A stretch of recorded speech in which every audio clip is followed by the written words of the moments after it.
Hello, this is Shaib Siddique with you on ANS Weekly English News.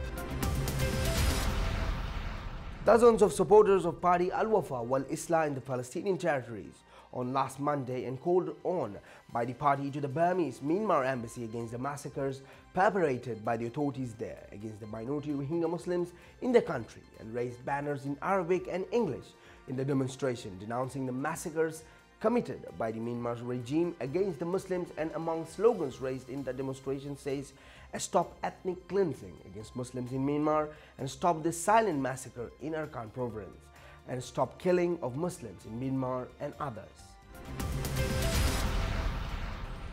Myanmar may be using bureaucratic means to get rid of its Rohingya Muslim minority after a security crackdown against them caused an international outcry. The UN human rights investigator on Myanmar said on Monday. The UN Human Rights Office said last month that the campaign of killing and rapes probably amounted to crimes against humanity and possibly ethnic cleansing. UN Special Rapporteur Yang Healy told the UN Human Rights Council that the Myanmar was still making Rohingyas' lives difficult by dismantling homes and conducting a household survey.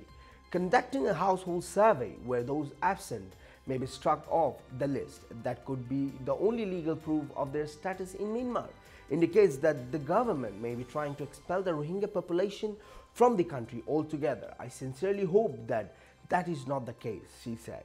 Myanmar's military launched the crackdown in the north of Arakan state after 9 policemen were killed on October 9. Some 75,000 Rohingyas have since fled to Bangladesh, where Lee said she had heard harrowing accounts after harrowing accounts.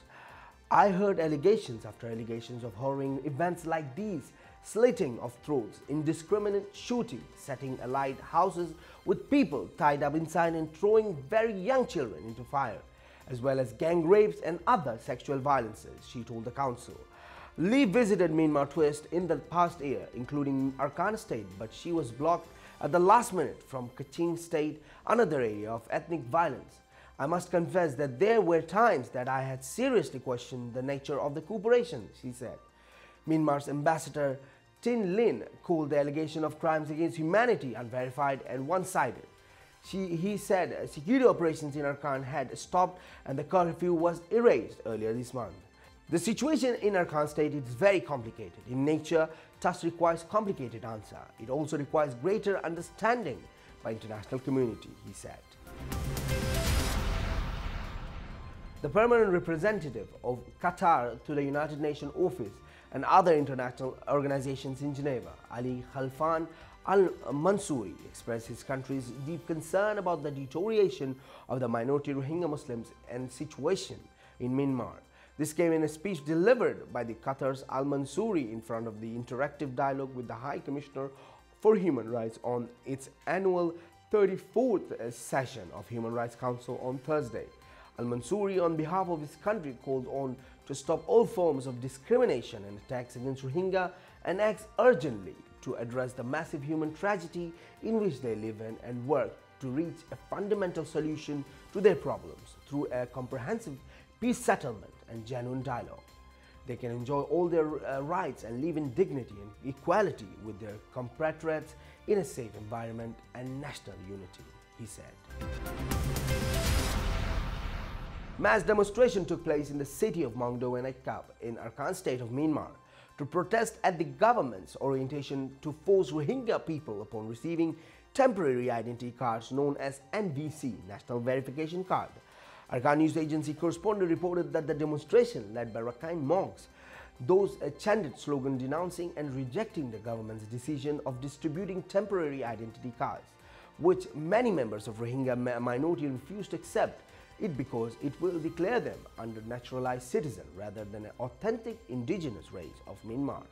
The demonstrator demanded to hold accountable those who violate the law of 1982 by granting these cards to the Muslim. According to a local source, that a government official assured the protesters that these temporary cards did not show any sort of favorism towards Rohingya minority, but came in accordance with the law by higher authorities in the state and the issuance of approval of the head of state, Chancellor Ms. Aung San Suu Kyi.